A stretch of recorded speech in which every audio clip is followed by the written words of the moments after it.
expliqué, disque dans la sourate Kausa, ayat 2. Fasaouli Rabbika Wanhar.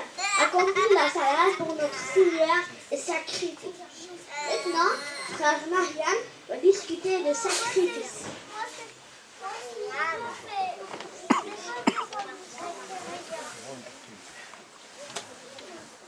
السلام عليكم ورحمة الله وبركاته. الحمد لله الصلاة والسلام على رسول الله. أعوذ بالله من الشيطان الرجيم. بسم الله الرحمن الرحيم. Et il y a quelques mois, c'est-à-dire cette année, ça a été le 25 octobre, c'est un grand événement qui s'est passé pour les musulmans. C'est une fête qui s'appelle la Eid al-Adha, qui marque la fin du Hajj. Je m'appelle Nahem Ghazi et aujourd'hui je vais vous parler de cette fête qui est vraiment très très spéciale. Dans mon discours, je vous parlerai de 8 gros points. Les 8 gros points sont l'origine de la fête de Eid al-Adha, la Udhiyah, le temps de l'égorgement, les conditions requises pour la personne qui égorge, les familles d'animaux appropriées pour la Udhiyah, les outils adéquats pour l'égorgement, le soulagement de la bête durant la Udhiyah et finalement les parts de séparation. Premièrement, cette fête a des liens avec l'histoire d'Ibrahim alayhi salam. Pour que vous compreniez mieux, je vais vous dire les parties où il y a des liens. Mais juste avant, je vais vous réciter les versets 67 et 68 du surat Al-Imran qui parle d'Ibrahim alayhi salam. Ibrahim n'était ni juif ni chrétien, mais un vrai croyant à Dieu. Il n'était pas au nombre des polythéistes. Les hommes les plus proches d'Ibrahim sont vraiment ceux qui l'ont suivi, ainsi que ses prophéties et ceux qui l'ont cru. Dieu est le maître des croyants. Retournons à la partie où Ibrahim allait faire le sacrifice. Commençons.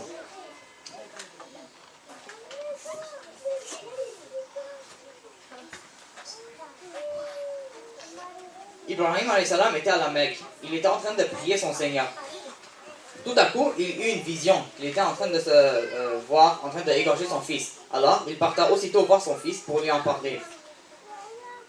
Il est mentionné dans le Coran, au sourate 37, au verset 102, la discussion entre père-fils d'Ibrahim et Ismaël. Dans le sourate As-Safat 102. Ibrahim dit: ô mon fils, je me vois en songe en train de t'immorteler. Vois-donc ce que tu penses. Ismaël répond: ô mon cher père, fais donc ce qui t'est commandé. Tu me retrouveras, s'il plaît à Allah, au nombre des endurants. Donc, tous les deux se mirent en route. Arrivés à la destination promise, Ismaël se coucha à terre, du côté droit. Ibrahim, son père, lui attacha les bras, prenant son couteau qui vient tout juste de l'aiguiser, le déposa sur la gorge de son fils et fit le geste fatal. Mais, à la surprise, le couteau ne trancha pas. Voilà que nous l'appelons. Ibrahim, tu as confirmé la vision. C'est ainsi que nous récompensons les bienfaisants. C'était là, certes, l'épreuve manifeste. Puis, l'ange Jibril arriva avec un bélier blanc aux yeux noirs et aux cornes longues. L'ange Jibril leur expliqua qu'Ibrahim, Allah ne voulait pas qu'Ibrahim ait de la peine pour son premier fils. Donc, il lui envoya le bélier à égorger à la place de son fils. Voilà la première partie où il y a des liens avec la fête. Donc, en conclusion, cette fête a des liens avec l'histoire d'Ibrahim alayhi salam. La Udhiyah. Bon, maintenant passons à des informations sur la Udhiyah. Pour commencer ce nouveau point, j'aimerais débuter par un verset coranique et vous l'expliquer par la suite. Au Surah 5, verset 3, Allah a dit: vous sont interdits de trouver la bête morte, le sang, la chair de porc, c'est sur quoi on a invoqué un autre nom que Allah, la bête étouffée, la bête assommée, ou mort d'une chute, ou mort d'un coup de corne, et celle qu'une bête féroce a dévorée, sauf celle que vous avez égorgée avant qu'elle ne soit morte. Cette ligne du Coran voulait dire que l'animal qu'on va égorger doit être vivant avant l'égorgement. Mais savez-vous comment on fait pour savoir que l'animal est vivant? La plupart des scientifiques disent que pour savoir que l'animal est bien vivant, quand on égorge l'animal doit comme bouger.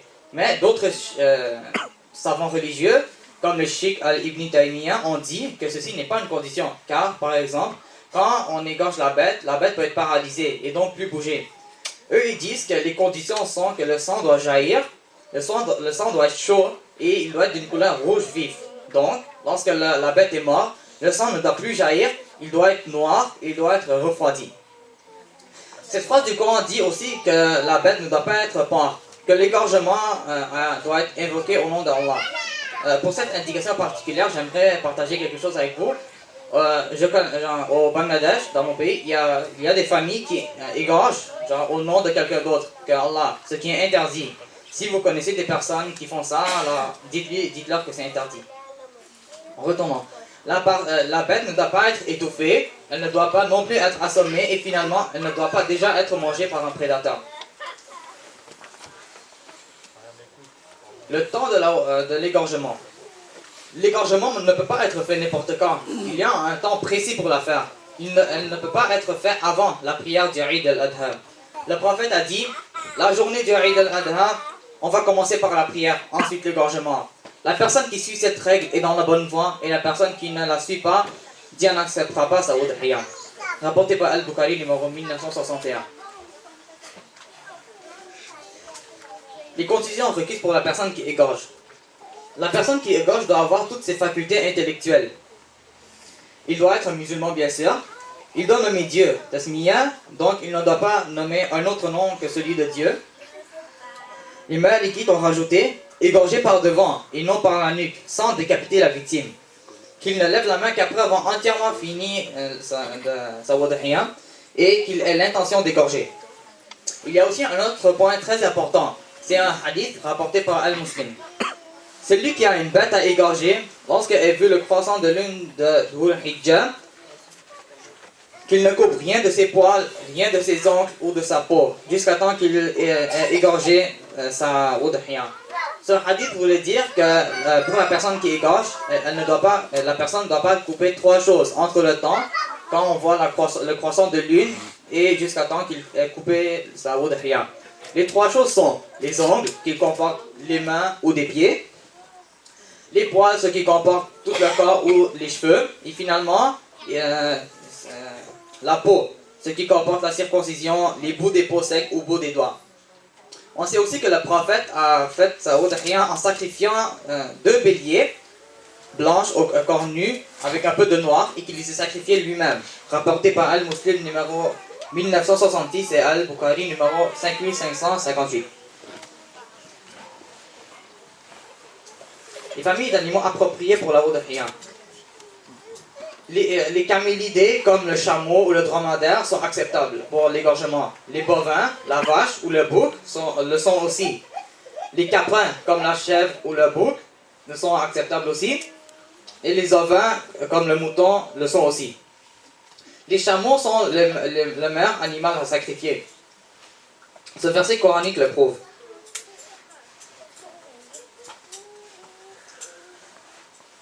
Nous vous avons désigné les chameaux bien portants pour certains rites établis par Allah. Il y a en eux un bien pour vous.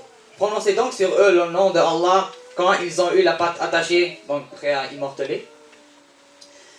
Lorsqu'ils gisent sur le flanc, mangez-en et nourrissez-en le besogneux discret et le mendiant.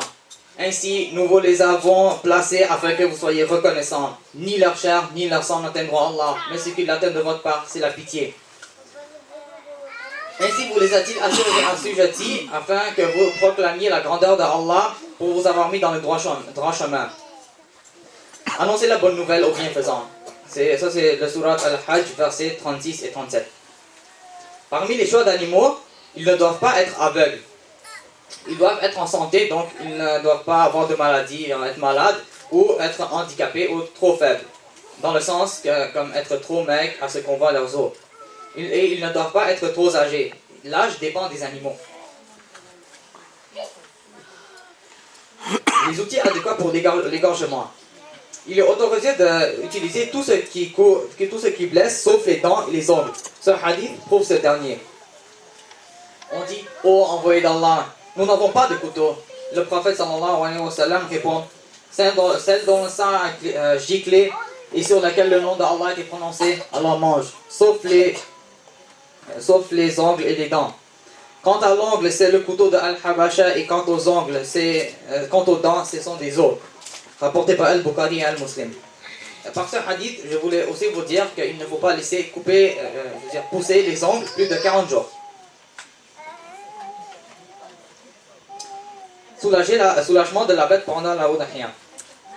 La bête doit être soulagée pendant la udhiya.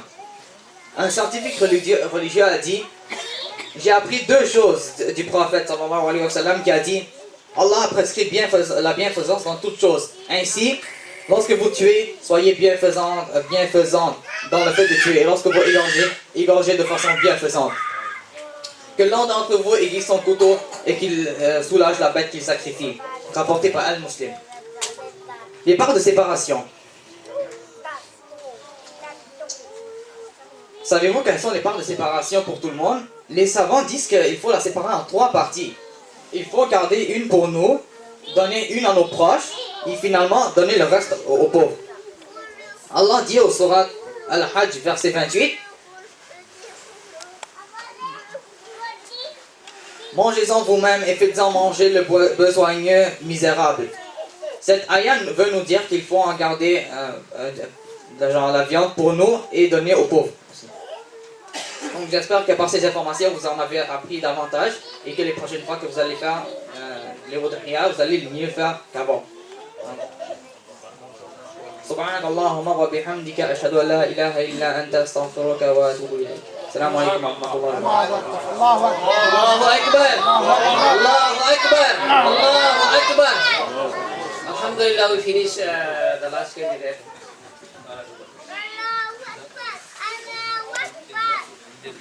Jazakallahu khairan, frère Nahian, pour votre discussion de sacrifice. Maintenant, je remets le programme à notre chef. Barakallahu fikum. Salam alaykum. Je ne sais pas parmi nous deux qui est le chef. On le remercie surtout, c'est pas seulement qu'il parle bien, mais c'est que la confiance qu'il a en soi. Cette sérénité-là, vraiment, c'est incroyable. C'est incroyable. C'est vraiment, merci beaucoup et que Dieu fait de toi la joie des yeux pour tes parents. Donc, nous venons vraiment de suivre nos braves enfants qui nous a présenté quelque chose vraiment qui est très valeureuse. Très valeureuse.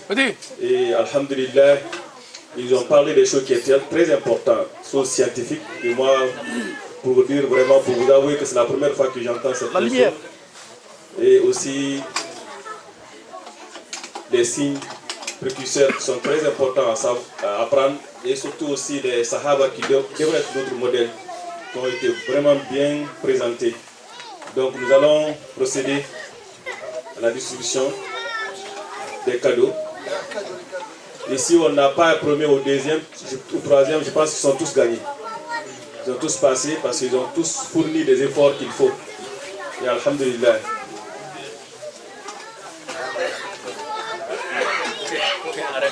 Je vais appeler Brother Anis, comme on l'appelle souvent.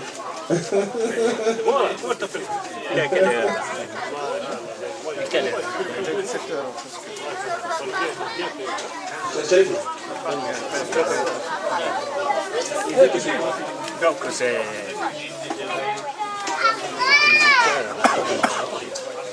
Donc il y a des formulaires à remplir. Et c'est très important, ça c'est la première fois de le faire, donc on l'a fait seulement à titre d'exemple. Donc prochainement, Inch'Allah, ça sera ouvert pour plusieurs d'entre vous. Donc ceux qui veulent participer à la prochaine fois, voici les formulaires à remplir. Et je vais donner le micro à Brother Anis, il va nommer les gens. Bismillah wa salatu salam ala Rasulullah. على بركة الله سنقدم الهدايا ونشجع أبنائنا الذين ساهموا في هذا العمل. حقيقة بارك الله فيهم. نبدأ بالأخ الشيخ زعيم ويتيل أخ زعيم، بارك الله فيك أخ زعيم، جزاك الله كل خير إن شاء الله. الله أكبر الله أكبر الله أكبر ولله الحمد.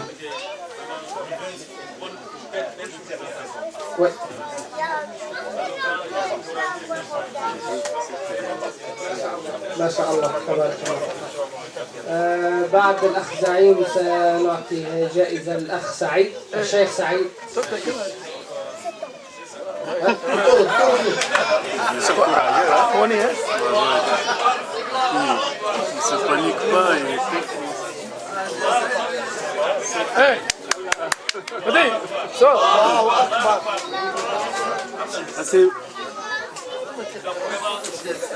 C'est pas seulement qu'il a fait cela pourquoi parce que c'est d'habitude dans il connaît tous les points de vue.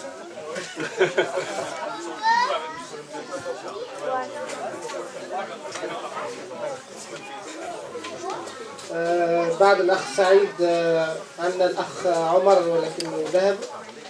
أخ أكرم.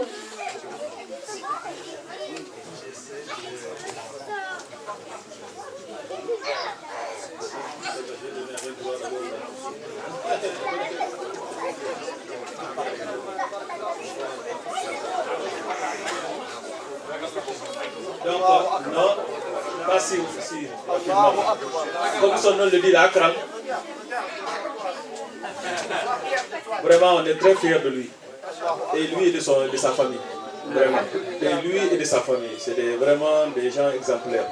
C'est une famille très très exemplaire. Alhamdulillah. Merci beaucoup. Tanviroun. الأخ تنفيرون aussi on l'encourage. بارك الله فيه إن شاء الله وربي يعطيه الخير. Que Dieu le bénisse إن شاء الله. Il le guide vers le droit chemin. Lève la tête, lève la tête.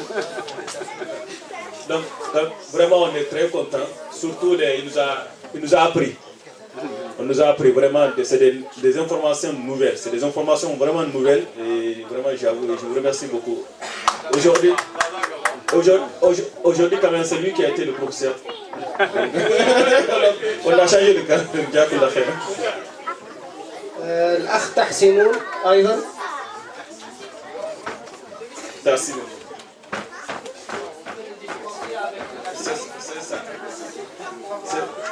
Qu'est-ce que vous avez présenté? Moderation. On expect, we wish that you will be rational. It was a very good presentation.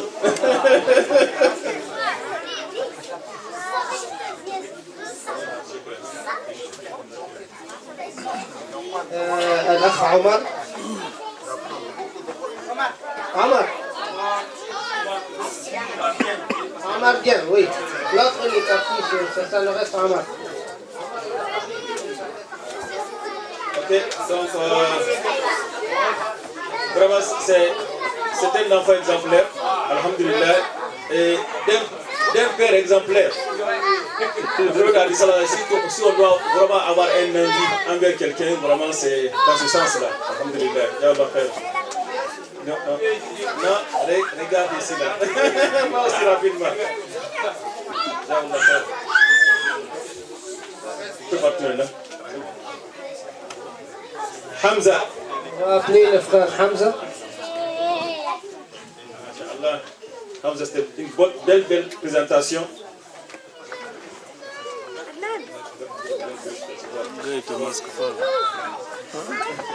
Venez ici. En tout cas, je ne sais pas quoi dire encore. Vraiment, c'était une belle présentation. Une famille exemplaire, un enfant exemplaire, d'un père exemplaire. Et je ne vais pas mentir parce qu'on va voir le deuxième encore. De même famille. الأخ نهيان. Allez نهيان. بارك الله فيك نهيان. Serre la main là. Lève la tête et tout. Et voici aussi un enfant très exemplaire. On l'a connu ici, ça fait plus longtemps. Mais vraiment, je parlais de lui avec Dien l'autre fois. Il m'a dit vraiment que c'était un enfant qu'il savait dès le début qu'il va vraiment progresser parce qu'il a trouvé en lui la volonté qu'il faut. Et vraiment, si un enfant a vraiment amélioré rapidement ici dans cette mosquée, il fait partie de ça vraiment. Le début et la fin, vraiment, c'est très encourageant. Merci beaucoup, Jacques, on l'a fait. Il y en a quelqu'un qu'on n'a pas écrit. Il est toujours présent, mais on a oublié d'écrire. C'est Cheikh Youssef. Barakallahu fiik. الله يبارك فيه. إن شاء الله c'est lui qui vraiment شجع على فعل هذا العمل، وهو اللي قام عليه، وهو اللي سمح لنا باش نقوموا بأبنائنا معناها ونشجعوهم إلى أحسن ما يرام. نعطيه الكلمة إن شاء الله. على كل حال يعني لكل شيء له أستاذه وأستاذي أنيس. أنتم الأساتذة فعلا وأشكركم جميعا. Donc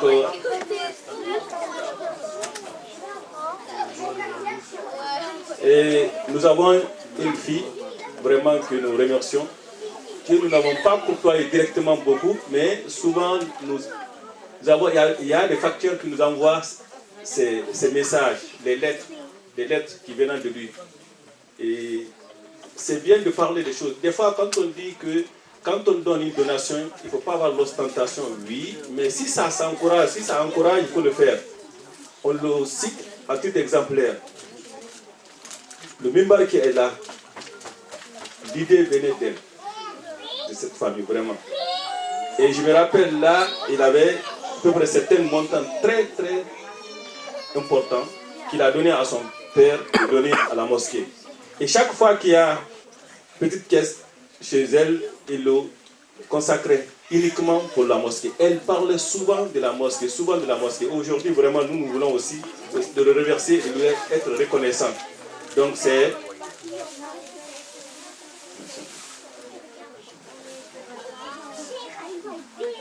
Donc, il est, en tout cas, c'est un beau nom. Un beau nom, c'est Aïcha Akram. Aïcha Akram, il est là? C'est ça. Ok, Shanice. Non. Donc nous prions pour elle et pour sa famille. Que Dieu fasse d'elle la joie de sa famille. Allahu Akbar. Allah. Et nous disons ceci car vraiment, un jour, Omar ibn Khattab, il a réuni ses amis, il dit souhaitons. Il y en a qui disent je souhaite d'avoir cette maison remplie d'or et d'argent pour le dépenser dans le sentier d'Allah. Il dit non, souhaitons. L'autre dit je souhaite que ça soit rempli en diamant. Il dit souhaitons. Il dit on ne sait pas. Là, na'arif ma natamanna. Il dit moi je souhaite que cette maison soit remplie de des gens, des sahaba que Omar vient de citer. Abu Ubayd ibn Jarrah, Zubair ibn al-Awwam. Des gens, j'aimerais vraiment que cette maison soit remplie d'eux. C'est à travers des hommes que Dieu aide cette